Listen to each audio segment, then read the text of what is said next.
O tema é morte e vida peregrina. Morte e vida peregrina. A gente vai, com esse tema, dar uma olhada na carta de 1 Pedro. Na verdade, a carta de 1 Pedro é o que acabou inspirando a gente nesse tema. A carta de 1 Pedro e o livro do João Cabral de Melo Neto, né? Assim, Morte e Vida Severina, mas a gente, né, pensando aqui, inspirados por que acontece, para quem Pedro escreve, morte e vida peregrina. O Pedro, aquele Pedro, o apóstolo, o chucrão, que era pescador, aquele que é conhecido talvez por uma verve um pouco mais irascível, uma verve um pouco mais impulsiva, é quem escreve essa carta para esses peregrinos, forasteiros, esses que são chamados de estrangeiros em terra estranha e que moram lá no Império de Roma da sua época. Esse Pedro escreve, já num momento mais de maturidade na sua vida, a gente vai falar um pouco mais disso. E ele escreve para esses que não têm lugar, né? Uma comunidade de peregrinos, uma comunidade que não tem um espaço geográfico específico ou um senso de pertença específico. Então, inspirado um pouco nesse público para quem Pedro escreve, né, a gente vai conversar ao longo desses meses aí sobre esse tema. Então, Pedro escreve muita coisa nessa carta. Hoje, a gente vai dar uma olhada, uma perspectiva mais panorâmica, uma introdução ao tema, né, para a gente compreender bem aonde a gente quer pisar ao longo das próximas semanas. Então, um olhar mais panorâmico, morte e vida peregrina, 1 Pedro. Convido você a abrir aí, né, ou acessar a sua Bíblia no livro, na carta de 1 Pedro. 1 Pedro, capítulo 1, versículos 1 e 2. Apenas os 1 e 2, para a gente poder falar um pouco do contexto e ter uma perspectiva panorâmica. Leiam comigo.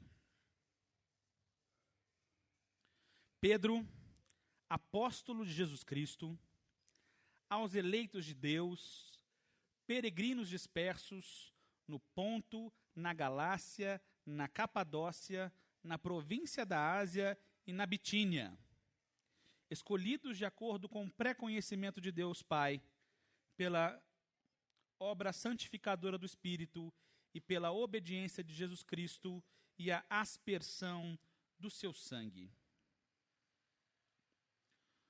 Oremos.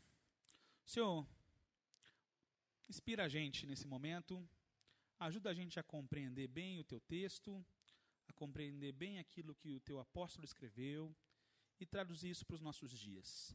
Ajuda a gente hoje, ajuda a gente sempre nesse exercício. Que a leitura da tua palavra e a aplicação dela nas nossas vidas seja uma prática diária e que o Senhor possa nos ajudar com isso. Sozinho a gente não dá conta. Então a gente conta com o teu Espírito para nos iluminar e nos abrir os olhos para a compreensão de tudo isso. Em nome de Jesus. Amém.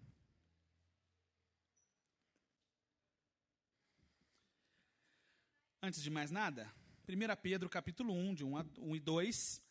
Alguém tem alguma versão diferente aí? Alguma palavra diferente do que eu li aqui? A minha King James fala assim, para ler? Pode ler. Pedro, um apóstolo de Jesus Cristo, aos estrangeiros dispersos por todo ponto, Galácia, Capadócia, Ásia e Bitínia. Legal. Estrangeiros dispersos. Quem mais? Mais alguma diferença? Peregrinos, estrangeiros. Algumas traduções vão dizer forasteiros. Oi? Estrangeiros também. Então é interessante, a NVI é a que optou por usar o termo peregrinos, muitas outras optam por estrangeiros. É possível juntar esses dois termos, a gente vai ver mais para frente. Então, esse primeiro versículo, de antemão, já nos apresenta esse autor da carta. Segundo o texto, é o próprio Pedro, o Pedro apóstolo, figura conhecida e muito citada em toda a narrativa do Novo Testamento. As páginas do Novo Testamento são recheadas de passagens que nos fazem conhecer bastante esse discípulo que tem, como eu falei antes, fama de impulsivo. Tudo parece começar com Pedro numa cena em que a sogra dele é curada por Jesus. Pedro foi testemunha da chamada pesca maravilhosa. Jesus estava no barco dele. E no momento em que esse encontro com Jesus aconteceu, no barco dele, na pesca maravilhosa, o Pedro se reconhece pescador. E reconhece Jesus como Senhor. O Pedro disse claramente, né, quando o barco quase afundava de tanto peixe, afasta-se de mim, Senhor, porque sou pecador. Essa parece ter sido a grande experiência de conversão do Pedro. E ele atende ao chamado de Jesus para ir andando com o mestre.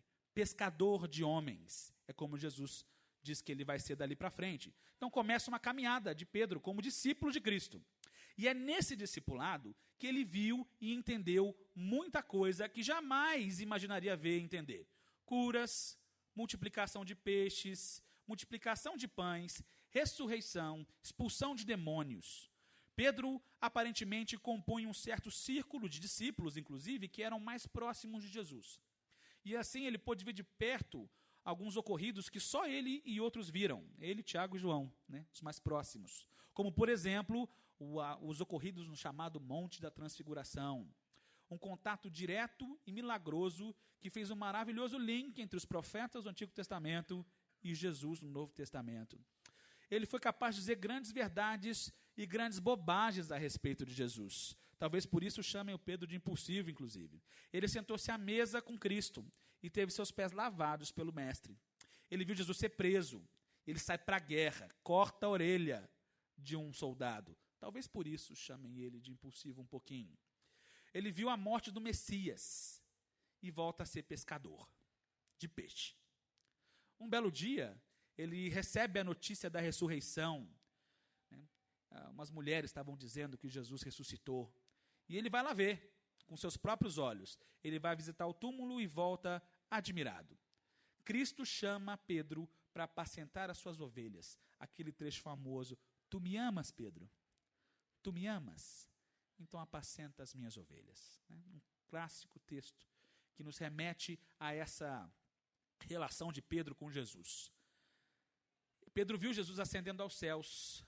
Pedro viu a descida do Espírito Santo. Inclusive é ele que traduz para uma multidão o que estava acontecendo. Ele prega para essa multidão, explicando a descida do Espírito Santo, e muita gente se converte. O chamado Pentecostes.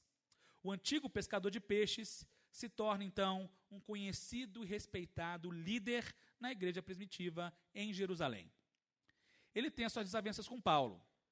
Aparentemente, em algum momento, o Pedro não se comprometeu com uma evangelização plena de todo mundo. Ficou mais restrito aos judeus. Achava que talvez o evangelho fosse mais para os judeus do que para todo mundo. Mas segue sendo conhecido líder. Pedro esteve junto com Cristo, foi vocacionado por Cristo, foi discipulado e preparado pelo próprio Cristo. Testemunhou os acontecimentos basilares da nossa fé. E eu acho que não é por acaso que o Pedro, então, escreve essa carta. Ele escreve a partir do que ele viveu, do compromisso assumido com Jesus. Embora haja algum debate em relação à autoria da carta, né, assim, talvez não tenha sido Pedro, talvez tenha sido outras pessoas.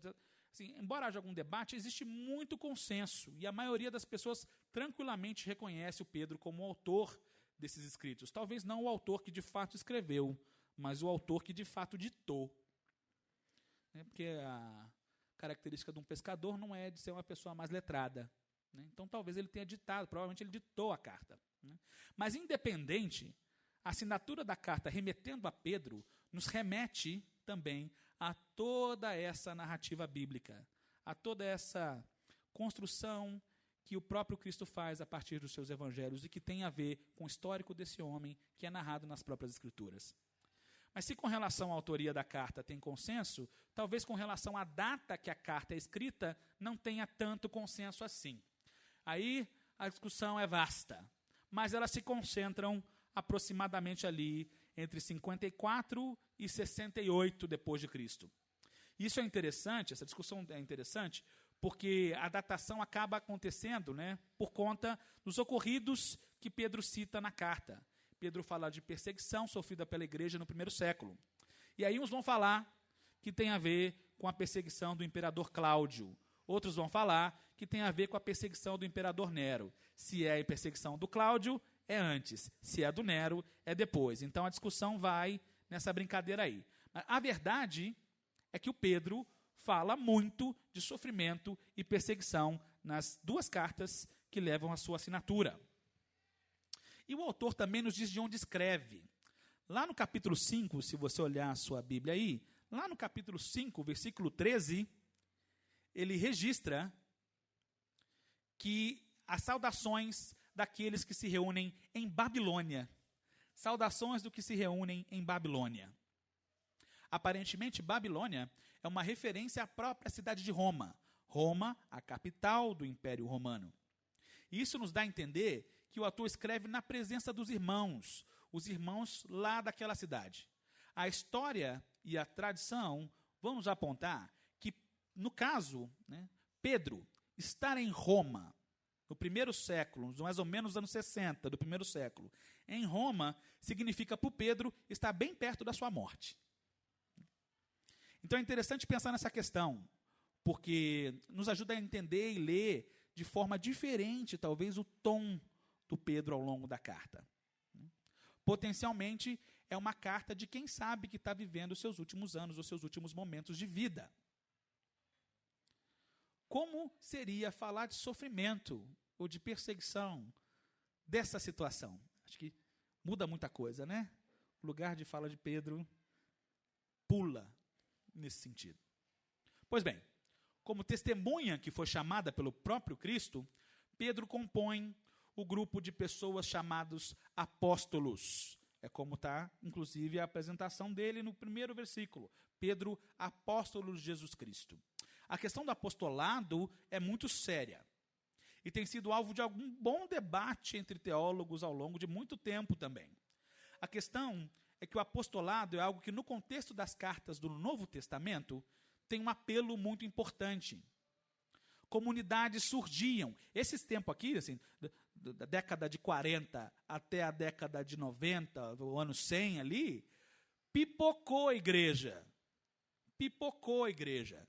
E nesse momento de muita igreja surgindo e pipocando, era necessário que se mantivesse um certo alinhamento em relação aos ensinamentos de Cristo e uma certa necessidade de resolver questões, que para uma comunidade nova eram questões sem precedentes. Assim, a comunidade se formou agora, os debates estavam intensos, acontecia coisa que ninguém sabia por que fazia com aquilo, e é por isso que boa parte das cartas do Novo Testamento são escritas, não só pelo Pedro, mas também pelo Paulo. É para resolver treta. O que a gente faz aqui? Aí o Paulo, não, nesse caso, você fala, não, eu recomendo que você haja dessa forma. Veja, Então, muito da teologia que a gente tem a partir das cartas é por conta dessas situações que são inusitadas para comunidades novas, que estavam recém-formadas.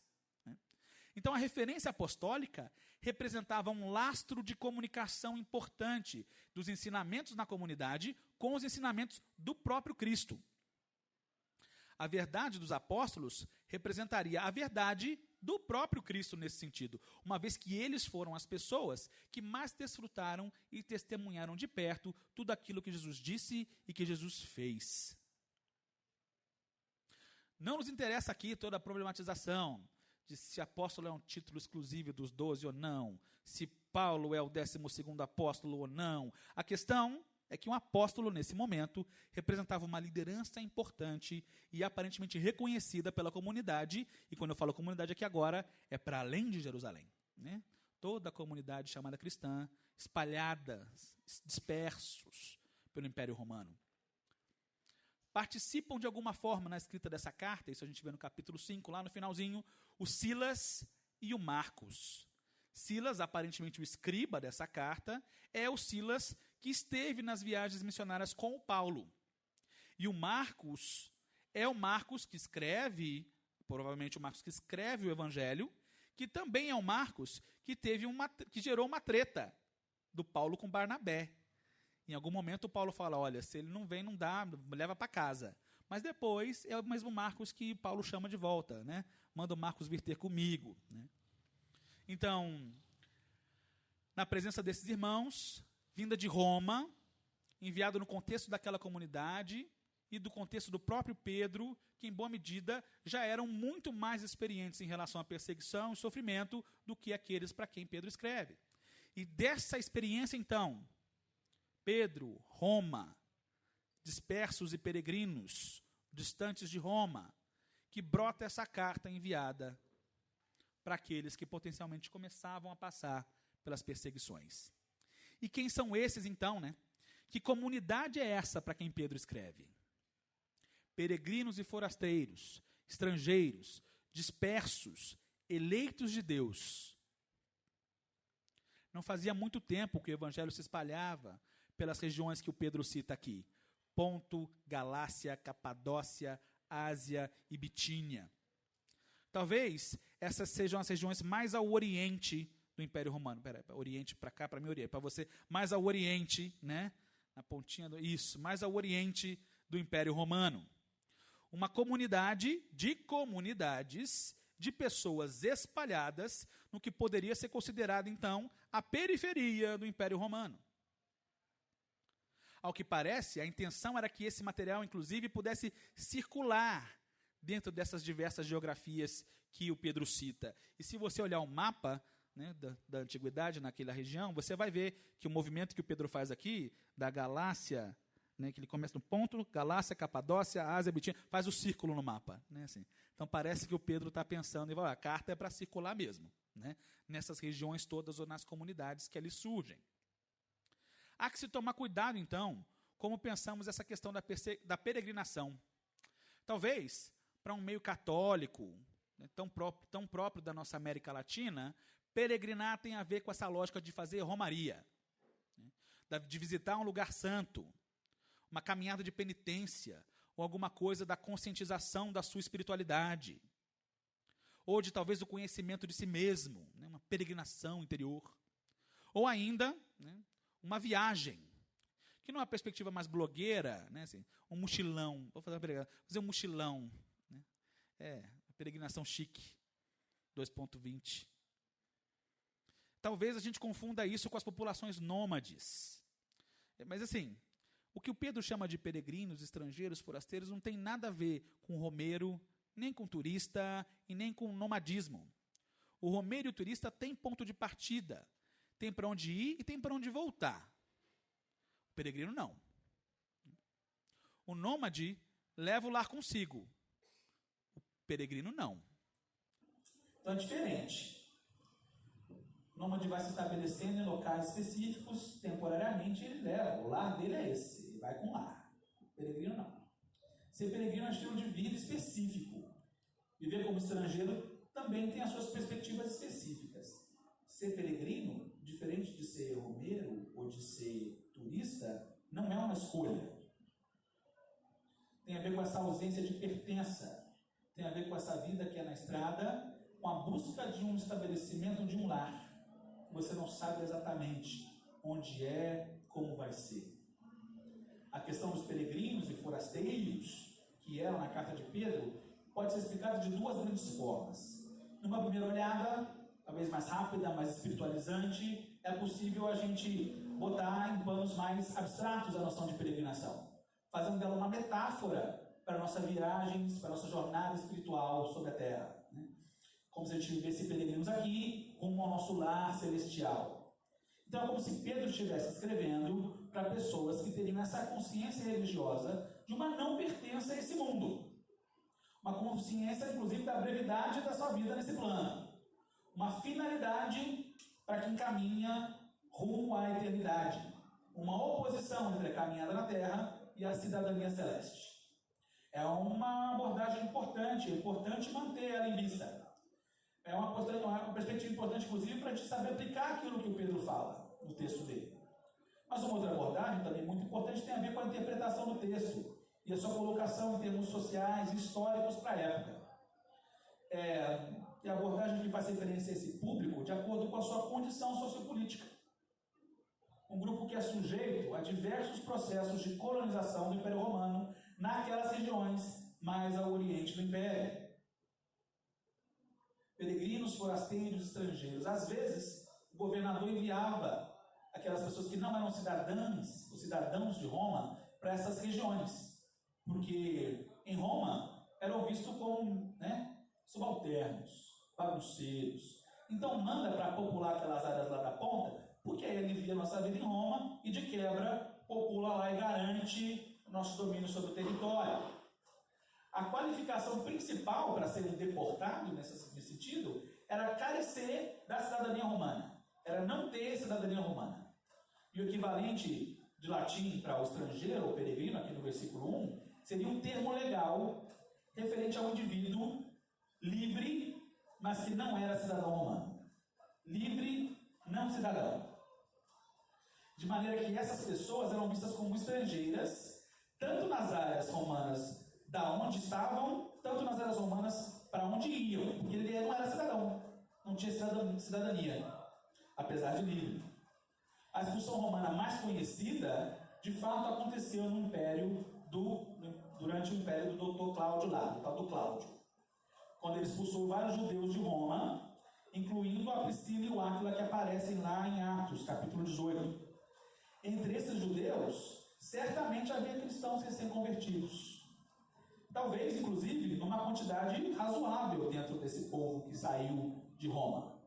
É possível que muitos, então, já se encontrassem saindo de Roma lá na Ásia Menor, nesses lugares aqui, onde, inclusive, estavam anunciando o Evangelho e plantando igrejas novas. A condição de estrangeiro, então, ou de peregrino, segundo o que o Pedro está dizendo, é a condição da negação da cidadania de alguém. Ser estrangeiro em Roma não tem a ver com o recorte geográfico onde a pessoa nasce. Como, né? Tipo assim, se eu sou estrangeiro no Brasil é porque eu não nasci nesse território. Em Roma, não. Você podia ter nascido lá, né? No Império. Mas ser estrangeiro mesmo assim. Tem a ver com ser ou não cidadão romano. Veja, isso é bem interessante porque, né, quando a gente está estudando a história antiga, Império Romano, etc., a gente normalmente é apresentado alguns recortes muito clássicos, né? Assim, que é o recorte entre o escravo e o livre, o recorte entre o romano e o bárbaro, o recorte entre os governantes e os governados, mas talvez o conhecimento a respeito da cidadania seja uma das mais importantes chaves para o entendimento da sociedade romana. Porque pertencer à condição de cidadania é cheio de nuances, porque garante direitos diferentes. Era a garantia de participação e acesso a determinados locais, ou até mesmo a possibilidade de, quem sabe, talvez, se você tivesse grana suficiente, fazer parte de quem toma a decisão. Então era uma questão que trabalhava na cabeça de quem vivia no Império Romano de uma maneira aspiracional. Aqueles que não eram cidadãos provavelmente aspiravam pela cidadania romana, ou tentavam ter a condição necessária para se tornarem cidadãos do Império. Pedro escreve, portanto, a uma comunidade de comunidades que tinham menos acesso a direitos. Uma comunidade potencialmente rural. Uma comunidade que era desfavorecida em termos de recursos. Muito mais de servos do que de patrões. Situações de pobreza, marginalidade social, potencialmente de origem não hebraica, apesar de judeus, não hebreus. Embora Pedro utilize na carta, inclusive, várias referências do Antigo Testamento, coisa que o judeu entende bem. Pessoas que provavelmente foram sujeitas a um intenso fluxo migratório, provavelmente forçado, e habitavam em regiões de grande mistura de populações advindas de geografias diferentes. Uma população potencialmente sem sentimento nenhum de pertença. Sem pertença geográfica, sem pertença social. Estrangeiro, forasteiro, peregrino. Você já se imaginou numa situação assim? Desse jeito? Sem pertença geográfica, social? Totalmente estranho. Tudo. Direitos alienados. Quantos aqui já experimentaram a situação de mudar de cidade na vida? Quem já mudou de cidade aqui na vida? Uma imensa maioria de nós, né? Alguém já se mudou e viveu algum tempo fora do Brasil? Pois é. Língua diferente, dificuldade de pertencimento, mas ainda assim, essa comparação é quase leviana. É assim, a comparação pobre. A gente entende algumas coisas, se identifica, mas ainda assim, a situação desses aqui é muito diferente. Talvez, em termos de Brasil, essa seja uma situação que seja muito parecida com a situação dos retirantes, daqueles que migram internamente no nosso país. Esses que também são sujeitos a um intenso fluxo migratório. normalmente saindo de condições difíceis, de cerca, do sertão, rumo a lugares talvez mais urbanizados, em busca de uma vida melhor, em busca de melhores condições, em busca de mais segurança para si. O retirante, o migrante, é um peregrino, é um estrangeiro. E é bem essa saga do Severino. O Severino do drama do João Cabral de Melo Neto, Morte e Vida Severina, escrito em 1954. É interessante que esse título começa com morte, né? É vida e morte do fulano, mas o João Cabral diz Morte e Vida Severina. Então, uma intensa narrativa sobre morte na poesia do João Cabral. Pessoas mortas, rio que morre, né, porque ele vai seguindo o caminho do rio, e o rio morre. Rezadeira, trabalhos relacionados à morte, funeral, coveiro, são os personagens do livro. Assim, suicídio em perspectiva, tem momentos em que o personagem, o Severino, ele está pensando em se matar, uma lógica de morte. Mas o drama do João Cabral tem como subtítulo, isso é interessante, descobri recentemente, um alto de Natal pernambucano. Um alto de Natal pernambucano. Então há também uma perspectiva de renovação da esperança. E o livro mostra isso, uma perspectiva de compreensão de que a vida vale a pena, mesmo sofrida. E essa esperança no livro vem com o nascimento de um sujeito que é filho de um sujeito chamado José, um carpinteiro. Essa narrativa está no livro. O drama junta essa vida de retirante, morte e vida severina, com a perspectiva da esperança, que é bem a narrativa bíblica. Nosso Jesus foi peregrino, nosso Jesus foi retirante. Aliás, os pais dele foram. Nasceu lá em Belém, não era a cidade de onde eles vinham, passaram um tempo no Egito, sem saber onde ficar, e lá em Belém o texto diz, não havia lugar para ele. Nosso Senhor foi peregrino, forasteiro, estrangeiro. Então, faz tempo que eu li essa história, mas acho que vale a pena retomar esse clássico. Fica a dica, Morte e Vida Severina. Voltando aqui para o nosso texto, o Pedro não escreve essa carta, então, por acaso.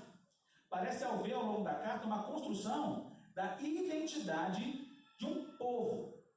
Aos seus destinatários, esses desterrados, feitos forasteiros, sem pertença, Pedro escreve no capítulo 2, versículo 10, antes vocês não eram um povo, ou não tinham identidade de povo, agora vocês são povo. E aquele versículo clássico, o 9, vocês são povo santo, raça eleita, propriedade exclusiva do Pai, sacerdócio real, etc, etc. Identidade de povo para quem não é povo em lugar nenhum. Há uma comunidade marginalizada e sofrida, Pedro fala de uma herança imperecível, ou, nas traduções mais antigas, imarcessível, que não murcha. Eu descobri isso. Imarcessível, condição do que não murcha. Porque, veja, a coroa de louros, símbolo de vitória, ela é de planta. E planta com o tempo murcha. Mas essa herança não murcha nunca. Ela é imperecível, pura, imaculada. Está no capítulo 1, versículo 4. A pertença a uma comunidade, como a que Pedro fala, não tem nada a ver com a pertença a uma nação, ou a um país, ou acesso à lei de determinado estado. Fazer parte dessa comunidade de Cristo não é uma questão de cidadania, como a gente conhece.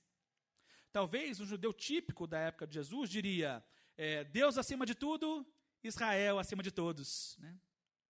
E talvez um romano clássico diria, o imperador acima de tudo e Roma acima de todos. Você já deve ter ouvido esse discurso por aí. A conjugação de uma identidade nacional com uma identidade religiosa. A invenção de um Estado e de um governo que se pautam em construções identitárias coletivas, religiosas, que são massificadoras, como se a pertença a um determinado país ou uma determinada nação fosse o que melhor descrevesse o indivíduo como ele é. Sou desse país. Isso significa muita coisa sobre mim. De fato, significa. Mas dependendo de como a gente constrói essa lógica, é como se significasse tudo sobre nós. Na história, uma das coisas que a gente acaba aprendendo e percebendo é justamente como essas ideias de nação, Estado, governo e justificativa para o exercício de determinados governantes são todas construções específicas dentro do seu contexto histórico, são todas invenções humanas. Todo Estado é uma invenção. Não há nada de natural no Estado. Toda lógica de nação é também uma invenção.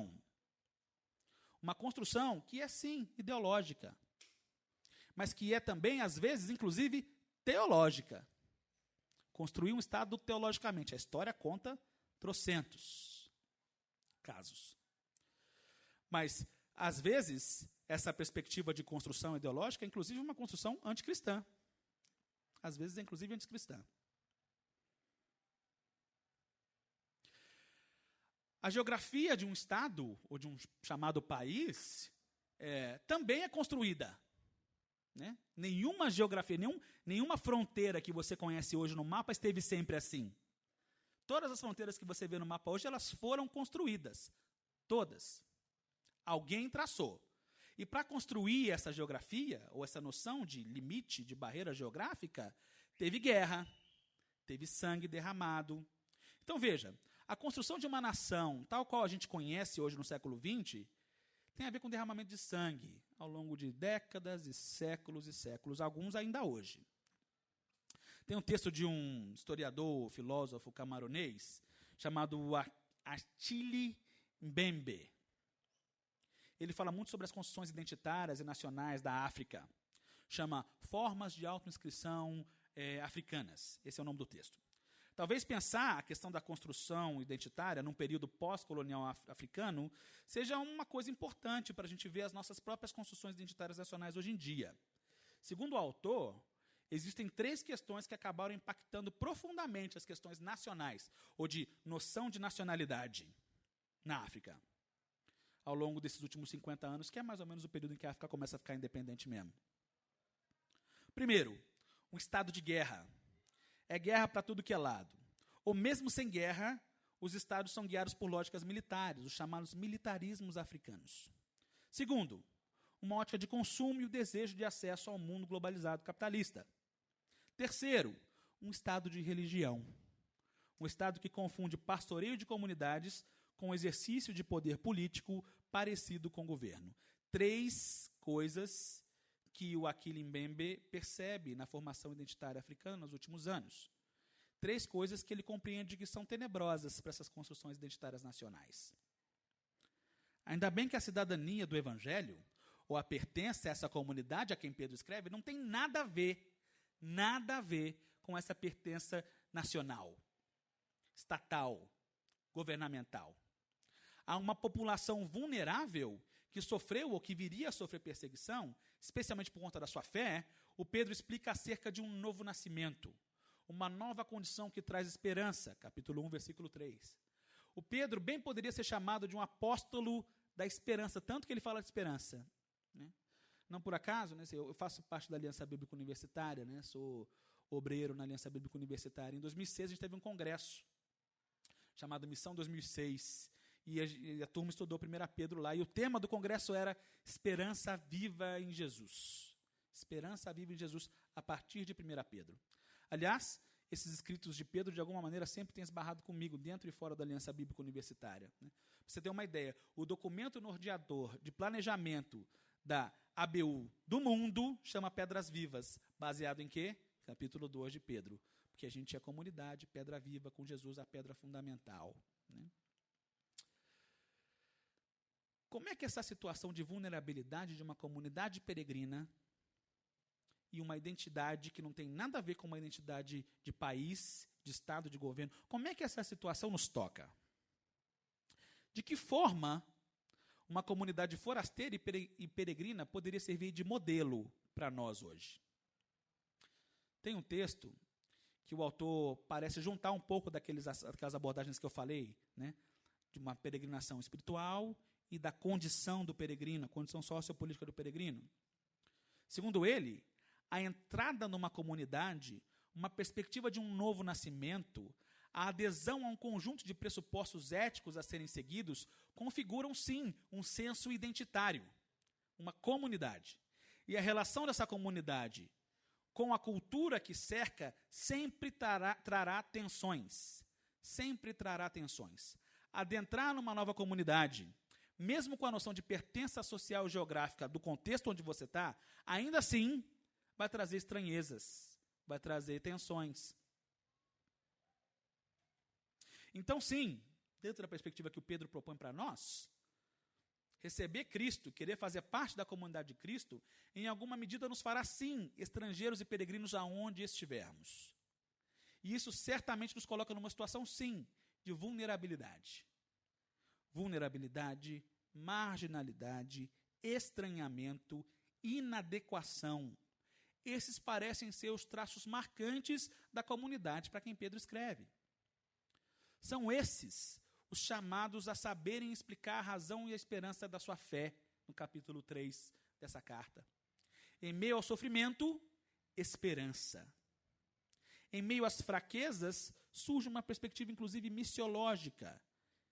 Pregação do Evangelho, explicar a razão da sua fé, a razão da sua esperança. E também, nas palavras de Pedro, viver o que Cristo viveu. Aparentemente, é uma lógica de missão a ser demonstrada justamente em meio às dificuldades e às fraquezas. Um ex-obreiro da ABU, secretário-geral, chamado Ricardo Wesley, naquele congresso que eu falei, em 2006, ele abriu o congresso e disse uma coisa que é muito interessante. Ele disse assim, sobre essa comunidade e algumas coisas. Pobres, frágeis, dispersos, que recebem essa herança preciosa de vida, que são então chamados a serem promotores dessa vida, anunciando o que Deus fez e faz na história, e vivendo de tal maneira no mundo que a glória é trazida ao nome de Deus. Pobres e frágeis trazendo vida. Que impacto podem ter em um mundo tão complexo, de tantas necessidades? Ele disse, somos fracos. Somos fracos. Creio que precisamos desenvolver e apurar melhor as nossas teologias da fraqueza e do poder. Como é que podemos fazer missão na fraqueza humana e no poder do Espírito? Reconhecer a nossa fraqueza para que o Senhor seja forte em nós. Palavras do Ricardo Wesley. Essas palavras de 14 anos atrás seguem sendo, na minha opinião, muito importantes e absolutamente relevantes. Creio que a gente tem testemunhado uma igreja que é incapaz de reconhecer a sua situação peregrina e que talvez esteja muito mais aproximada dos colonizadores romanos do que dos forasteiros residentes em terra estranha. Aspirações políticas, estratégias de domínio, discursos beligerantes, de ódio até. Acho que desconhecemos o que realmente é experimentar uma hostilidade por causa do Evangelho. Em situações mais complexas, talvez, de uma perseguição aos cristãos, talvez a gente se atentasse melhor para essa nossa condição de fraqueza, de humanidade, de vulnerabilidade, de alguém que revela a glória do Senhor nessa fraqueza. Pensar também sobre a temática da peregrinação abre portas para pensar, inclusive, a questão dos refugiados. Creio que a gente atingiu os maiores níveis mundiais de fluxo de migração e de refugiados da história. Certamente há entre esses dispersos, peregrinos, forasteiros e eleitos de Deus. Mas enquanto uma comunidade estrangeira, enquanto uma comunidade que não é estrangeira, uma comunidade que é daqui do país, o que a gente pode fazer sobre? Como a gente pode se relacionar com isso? Eu espero, então, que ao longo das próximas semanas, a gente possa nos reconhecer como uma comunidade, primeiro, e sim, uma comunidade de fracos, de missionários e de peregrinos. O que a gente pode fazer enquanto uma comunidade que se reconhece assim? Na carta de 1 Pedro, eu acho que a gente pode perceber 4 grandes pistas, ou 4 grandes linhas, que eu vou resumir aqui. Primeiro, Pedro diz, isso é duro, saibam que vão sofrer. Se são uma comunidade fraca, vulnerável, marginalizada, saibam que vão sofrer. O evangelho pregado a uma comunidade peregrina não pode ser o evangelho que nega o sofrimento. Aliás, Pedro parece fazer uma grande promessa para a gente. Vai doer. Se você é peregrino, é vulnerável, vai haver dor no processo. Segundo, não se esqueçam que vocês são um povo. Né? Vocês têm uma identidade que é baseada na relação com Deus e expressa na relação com os outros. Uma identidade que tem a ver com a maneira com a qual você se coloca nesse mundo, expressa numa conduta ética, que Pedro vai tratar muito sobre várias perspectivas éticas ao longo da carta toda. Uma identidade que não tem a ver com a lógica de nação ou Estado. Terceiro, a proposição de uma perspectiva de esperança. Há esperança. Tudo bem que a gente pensa às vezes que tinha que acabar com tudo mesmo, né? Tem hora que a gente fala assim, eu tenho uma amiga que fala assim, o problema da humanidade é a humanidade. Se acabasse a humanidade, acabava os problemas do mundo todo, né? Assim, então mas assim, há esperança. Há esperança. E 4, a centralidade de Cristo no rolê todo. Cristo deve ser central nessa nossa compreensão coletiva de uma identidade. Há que se ter em vista uma perspectiva cristocêntrica. Jesus é, nas palavras do Pedro, essa pedra de esquina, ou essa pedra fundamental, o fundamento, o exemplo, aquele que tudo sofreu, aquele que deveria modelar as nossas relações. Para essa comunidade, então, vai doer. Não se esqueçam que vocês têm uma identidade como povo.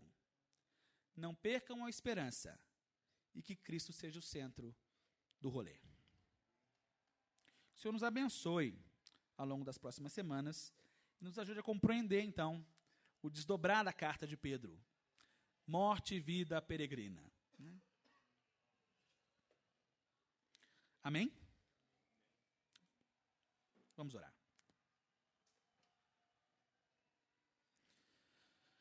Senhor, nosso Deus e Pai, muito obrigado pelo nosso primeiro Celebra do ano. Obrigado pela Tua palavra. Obrigado pelos desafios que a Tua palavra lança para nós. Nos ajuda, Senhor, a compreender e a reconhecer a nossa condição nesse mundo. Nos ajuda, Senhor, a ter perspectivas sadias sobre as nossas vulnerabilidades, as nossas fraquezas. Nos livra, Senhor, dessas aspirações tentadoras de domínio. Nos ajuda a desenvolver uma relação entre nós, com a comunidade que nos cerca, com o mundo ao nosso redor. Uma relação que revele o Senhor, nas nossas vulnerabilidades, inclusive. Ajuda a gente, ó Deus, a se reconhecer como um povo eleito. Um povo que é eleito e que é garantido pelo próprio Senhor no derramamento do sangue de Jesus. Senhor, ajuda a gente a ter Jesus como centro de tudo isso. Ajuda a gente a revelar Cristo. Ajuda a gente a revelar o nosso Messias para esse mundo. Ajuda a gente, ó Deus, também a andar no poder do Teu Espírito. Não pelas nossas próprias forças, mas no poder do Teu Espírito. Segundo o que o Senhor deseja para nós. Nos ajuda, Senhor, porque sozinho a gente não vai conseguir. Nós reconhecemos a nossa dependência de Ti. Nós reconhecemos a nossa dificuldade de lidar com muitas das coisas que nos cercam. Nós reconhecemos, inclusive, as tensões, os estranhamentos, as inadequações que a gente sente, até mesmo por fazer parte da Tua comunidade. E até mesmo dentro da Tua chamada comunidade, essas inadequações e essas tensões. Nos ajuda, Senhor, cada um de nós, a lidar com isso. E traz para nós mesmos, Senhor, essa identidade de corpo. Um corpo que anda junto e um corpo que revela o Senhor. Em nome de Jesus, enche-nos de esperança.